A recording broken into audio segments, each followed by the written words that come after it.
In India, we face a frequent challenge while sharing the gospel. People just charge at the missionaries, they point to them and say that those who came to India, they adopted deceptive ways to evangelize, and they just deceive the people through their unethical evangelical methods. But is that true? They also say that the missionaries who came, they took advantage of the poor and then just shoved their ideologies into them.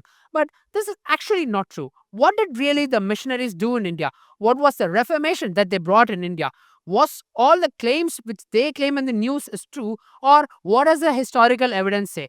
Hello everyone, this is Michelle, and today's episode we are going to take a look at what was the impact the missionaries had brought in the society of India back in the 18th and 19th century. It's got a very important episode because we will know what the missionaries really did to the country of India. Let's take a look.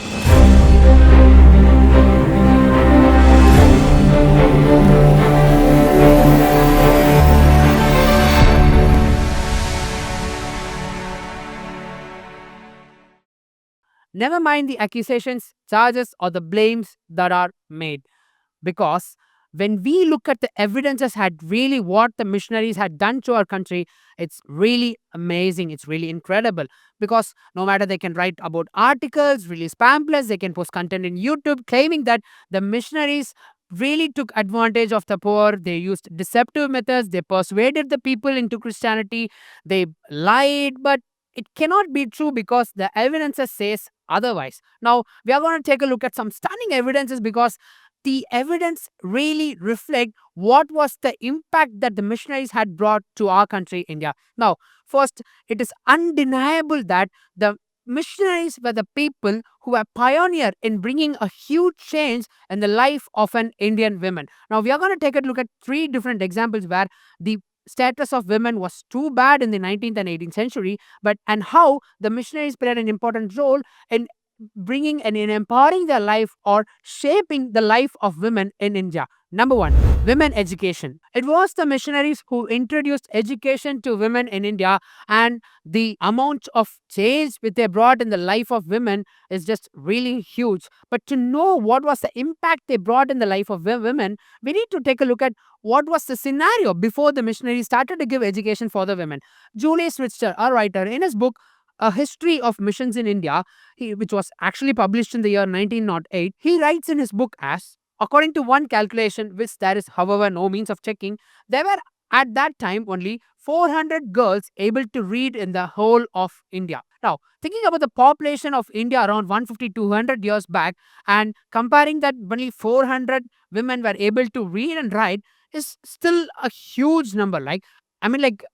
Just 400 in an entire nation is something which we can see that education for women was clearly prohibited. This was because of the rigid caste system which was followed in the country.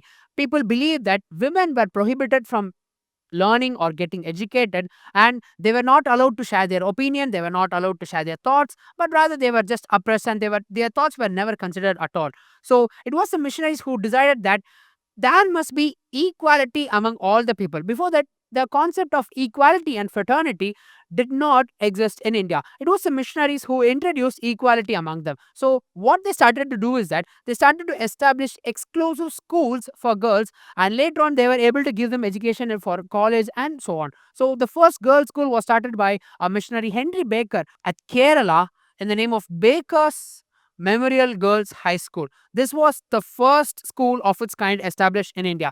And then in 1821, missionary Mary Ann Cook opened a school for women in Kolkata. She went on to establish more than 30 girls' schools. This paved the way for women to learn formal education and to pursue a degree, and then they can go for a job, and they can raise up their voice in the near future. So, this is how women started to grow. Women started to be empowered in our country, and that was the beginning of our country to produce such powerful women in the 19th and 20th century. It was all started by the effort of missionary who started to give education for the women. Number two, back then, before the 19th century, the state of Kerala and surrounding cities were called the Kingdom of Travancore. The rules and regulations implemented on the people were really worse. What happened was there was a weird caste system that the upper caste people had a rule and regulation saying that the lower caste people who belong to a particular caste called as the Shanar caste were not permitted to wear upper clothes and come out to the public. They believed that this was a way by the lower caste can honor the upper caste people. It was really a bad sight to see, because just imagine women going out in the public, going to public places without their upper body being covered. So there was a Protestant movement which was going on in the 19th century for almost half a decade. And after all these continuous protests, in July 26, 1859, under pressure from Charles Trevelyan, the Madras governor back then, the King of Travancore was forced to issue a proclamation for the right for Shana caste women to cover their upper body. Now, the most beautiful part here is that the proclamation was issued saying that they were asked to wear like the Christians. Isn't it incredible to hear, right? The third thing which we are going to see is Female Infanticide Prevention Act. This act was passed in the year 1870 by the British because back then in the 19th century, in certain states, there were certain cultural pressures, and due to those cultural pressures, people are forced to kill their girl babies. This was because they saw a girl baby as a curse rather than seeing a baby as a blessing. They always wanted to have male heirs because they thought that if a girl is left unmarried, it was a shame to their family. And at the time, the dowry system was very rigorous, that it was too painful for a family to grow a girl and to give the necessary dowry for her to get married. So people preferred to have male child, and so that even before the age of 1, they would just kill a girl baby. That literally sounds like evil, right? Now, this evil was put to an end mainly by the effort of a missionary, William Carey. William Carey played a very crucial role to push the British to pass this act in the year 1870. This was called as the Female Infanticide Prevention Act. Carey collected evidences about the act of killing female child. What he did was he started to forward information about this practice of killing female infants through pamphlets, through journals and news articles. And that's how he pressurized the authorities to intervene. And later on in the year 1870, the Female Infanticide Prevention Act was passed by the British government. And from then on, the act of killing a female child was made a criminal offense. And that's how the missionaries brought a change to the concept of killing female infanticides. This is how missionaries changed the life of women in India. If we take a look at the life of a woman before 19th century and after 19th century, we can see the drastic change and how so many women started to rise up, started to shine out in the country, and how their voices was started to hear in the 20th and 19th century. That's what the missionaries did to the life of Indian women. They were the pioneer of social reformation in the country.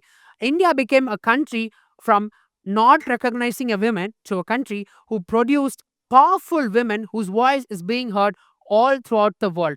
And all credits goes to the missionaries who paved the way for such a great thing.